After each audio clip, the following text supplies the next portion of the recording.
Oprah Winfrey says she cried when she got to the end of the Smithsonian Museum exhibition that bears her name because a journalist had written in the guest book that watching Oprah every day is the reason I love myself so fiercely.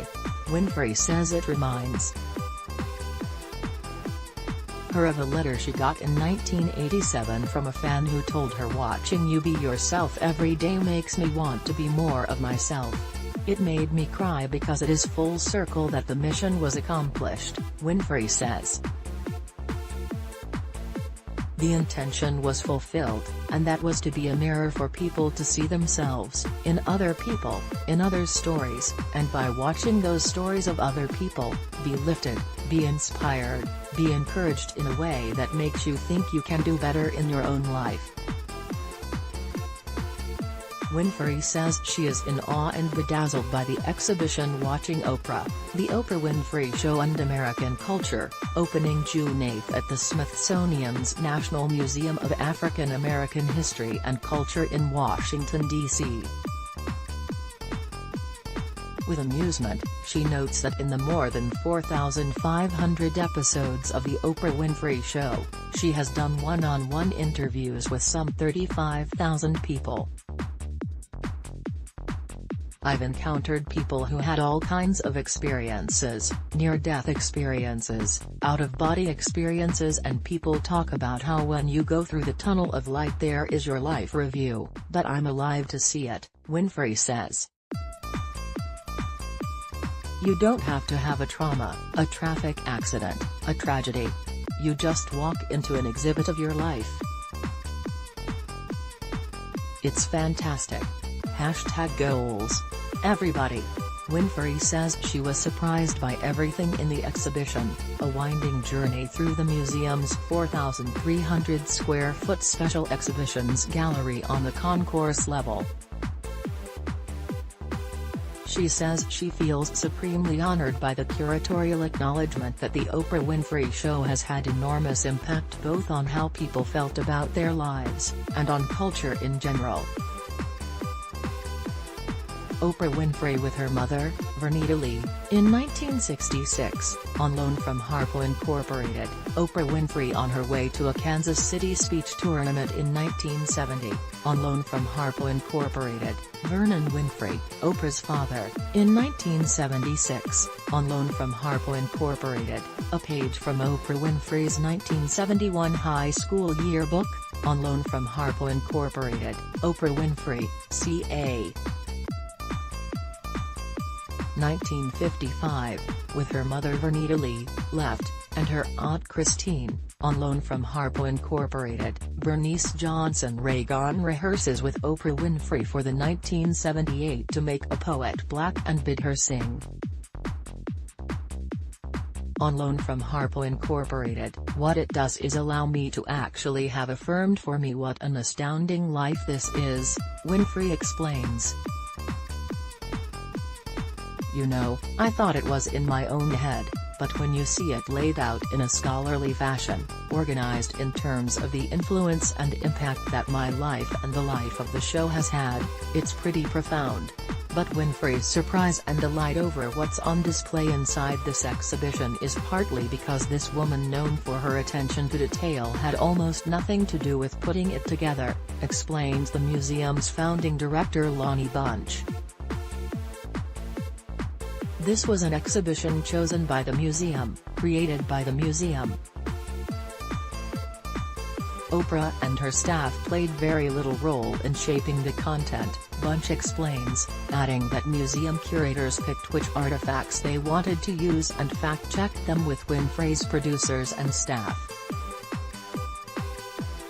The reality is we drew a very hard bright line to say that this was not a show done for Oprah, or by Oprah. It's a show that wrestles with broader questions that uses Oprah as a lens to get it there. Some of those questions include how someone like Winfrey, through her talk show, philanthropy, her films, and her shows on the Oprah Winfrey Network, such as Queen Sugar that take viewers places they might not normally see, continues to shape the way people think. Bunch says this exhibition is a concrete example of how the museum explores the impact of culture. I also thought that in an era where we still don't take enough embracement of the sort of strengths and contributions of Black women, I really wanted to sort of set out someone who I thought was one of the most influential people in the 20th century. I wanted to make sure her story was told, Bunch says.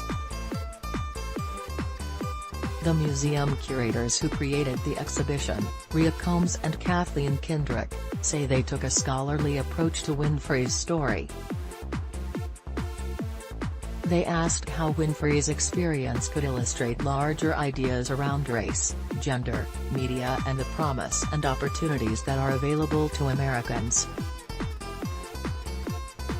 They spoke to scholars in African American, gender, media and religious studies and sociology from institutions ranging from Johns Hopkins University to Yale University to Spelman College to consider Winfrey's impact on global culture. But they begin by introducing Oprah Winfrey, the person. We wanted to help visitors understand, where does Oprah come from? I mean, she is such an icon and a presence. But she didn't come out of a vacuum, Kendrick says. She's a woman, an African American woman, born in 1954 in Kosciuszko, Mississippi. That had a huge impact on who she is, on her sense of upbringing.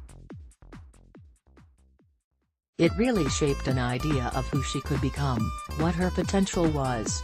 In the first segment of the exhibition, America Shapes Oprah, 1950s–1980s, visitors are immersed in the swirl of African American culture and the immense social change Winfrey experienced growing up.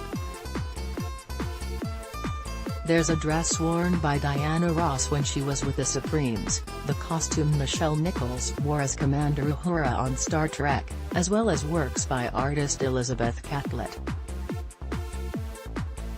There's also the high school diploma of Carlotta Walls, one of the Little Rock Nine who integrated Arkansas Central High School in 1957, and images of female activists including Congresswoman Shirley Chisholm, the first major party African American woman to run for president. Amidst these are pictures from Winfrey's childhood in that small Mississippi town, including one of her grandmother, Hattie Mae Lee, who raised her. As she moved to Milwaukee and then to Nashville, we learn that Oprah Winfrey was profoundly affected by the working women in her life. A 1975 advertisement for Eyewitness News at 10, Ma HC, you think about Dorothy Height, you think about Fannie Lou Hamer, you think about Shirley Chisholm. Then you think how she is growing up at a time when there is a Black is beautiful sort of moment taking place in America, curator Combs says. I think there's this beautiful sort of recognition that she's not by herself in this instance, having conversations putting women forward, having conversations that talk about the importance of education, the importance of social justice. These are conversations that many Black women have been having for some time. Both curators say this part of the exhibition connects visitors with Winfrey in her formative years, from her high school diaries to a scrapbook written in Winfrey's distinctive cursive writing with multicolored ink. They note that this part of the exhibition echoes themes that are found throughout the African American History Museum, including migration, integration, Black entrepreneurs and HBCUs, historically Black colleges and universities. She has an ordinary life in a lot of ways, but she also has this almost kind of mythic quality to her life, Kendrick says, noting that Winfrey was born in 1954, the year the Brown v. Board of Education case desegregated the nation's schools.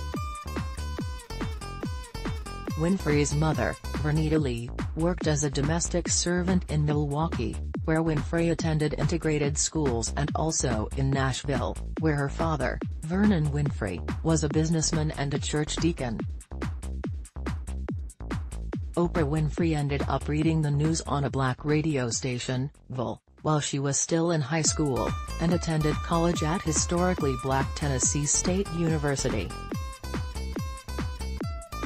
She is a dynamic person that has really been able to harness and leverage opportunities in a way that have then made her, and allowed her to connect with people in a way that really gets to the heart of what it means to be human, what it means to be a woman, and what it means to be African American, says Combs. Guest books signed in the Green Room at Oprah Winfrey's Harpo Studios, on loan from Harpo Incorporated, a daytime award presented to Oprah Winfrey in 1986 for Outstanding Talk/Service Show, on loan from Harpo Incorporated. The next part of the exhibition, The Oprah Winfrey Show, will set fans' hearts aflutter with its mural of the 4,561 episodes of the show, which aired between 1986 and 2011. Clips from the show are played, and there's a plethora of memorabilia. There are outfits she wore, including the size 10 jeans she fit into after dropping 67 pounds in 1988, along with the mirror she looked into every day before going on the air, complete with a tube of Lancome hand lotion, and the smoking jumpsuit she wore to perform with Tina Turner. There are even chairs from the studio, complete with the Kleenex boxes that sat underneath each seat, just in case, a detail that Winfrey loves, she says, because she and her staff were intentionally thoughtful about every single show. I love having actual pieces and scripts and notes that I've written on. Like, no way am I doing this or whatever. I appreciate that it captures the process of what it took to build the show so that people will understand that there was real work involved, Winfrey says. I remember seeing something on the walls talking about how producers were working 14 and 18-hour days, which is true. It was like a machine, and being able to demonstrate all the work that went behind what looked like somebody just sitting down in a chair and talking, is important. We were able to include some objects that I think people will like a lot, because they connect to familiar episodes, like the car giveaway, for example, such a meme. We have a bow that was put on the cars, as well as the red suit she wears. And one of the keys that was used, Kendrick laughs. But she adds that the topics Winfrey tackled, from racism to controversial rap lyrics, from gender roles to sexuality, gave Winfrey a platform that has continued far beyond the boundaries of her television show. She was on television for an hour a day, 5 days a week, and just the sheer cultural volume of her presence and the range of things that she did talk about, and how she established this very personal and intimate relationship with her audience. It had this interesting balance of I'm like you, you know, we have these common experiences. I'm every woman. Winfrey was known not only for what she said, the curators explain, but for what people projected onto her, whether she was talking about the O.J. Simpson trial, or dealing with something as basic as being a dark-skinned African-American woman on television who was not a size 0. Winfrey addressed that on her show, giving a globally visible voice to so many other black women who had been ashamed of their appearance. Combs says that fact that Winfrey grappled with such issues connected her deeply with others who were going through the same struggles. The Presidential Medal of Freedom awarded to Oprah Winfrey by President Barack Obama in 2013, on loan from Harpo Incorporated, what appealed to folks was that she was just able to chart this journey and tell people I'm on it, and then other people would be able to connect and relate to that, Combs explains, adding that Winfrey was basically saying, my work, my drive, My curiosity, my ability to connect with people is going to allow you even for an hour to push past all of those otherisms. So, one had to look past the weight, look past the color, past the fact that she is a woman and get to the meat of the matter. So, I think this is one of those messages that one can take away from the fact that she very publicly did not fit the mold. But none of that stopped Winfrey from becoming the nation's first self-made African-American female billionaire. She's won the Presidential Medal of Freedom, won 7 Daytime Emmys for Outstanding Talk Show Host, and there's even been talk that she should run for president after her speech upon winning the Golden Globe Cecil B. DeMille Award. Winfrey is also an accomplished actress, from her Oscar-nominated performance in the 1985 movie The Color Purple, to her most recent role in A Wrinkle in Time. So just how has this philanthropist, entrepreneur and cultural icon shaped America? Both curators say her influence spreads far beyond the USA. The show won 48 Daytime Emmy Awards, and was watched by millions in 145 countries. Winfrey won a Daytime Emmy Lifetime Achievement Award in 1998. I actually had a chance to go through the exhibition with someone from Uganda, and she was saying how they had the Oprah Winfrey Show in Uganda that was on every Sunday, Kendrick recalls. She said after the show started airing in her country, there was this explosion of talk shows in Uganda. We'll have very personal connections to the content in different ways, and we use the title Watching Oprah on purpose. I hope that people coming through this exhibition see Oprah Winfrey as not just this static icon, but that they see her as a force for change. Part of the exhibition is called Oprah Shapes America, a look at Winfrey's global influence and the phenomenon known as the Oprah effect. Her ability to affect public opinion, and people's life choices, has long been a matter of debate. But Winfrey herself thinks that is one of the ways she has helped shape this nation. First graders in 2002 defined who is Oprah? In a book of their artworks, on loan from Harpo Incorporated, I live this incredible life where there is not a day that goes by that if I am in public someplace, people don't come up and say I watched you.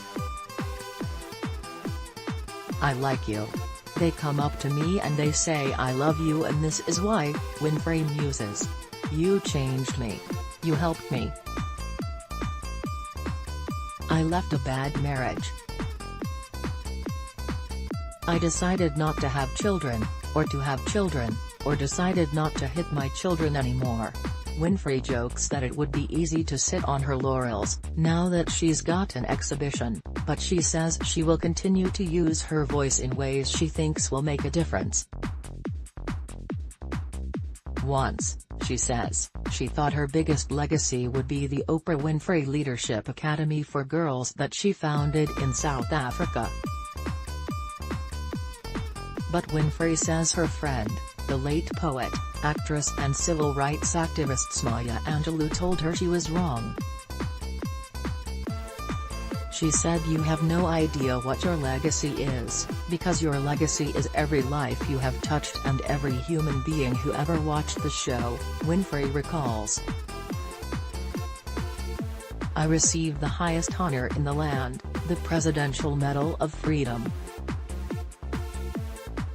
I will say for sure, if anybody wants to know, there is no higher honor than this exhibition. Drop the mic.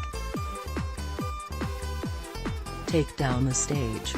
Watching Oprah, The Oprah Winfrey Show and American Culture, is on display June 8, 2018 through June 30, 2019 at the Smithsonian National Museum of African American History and Culture in Washington, D.C.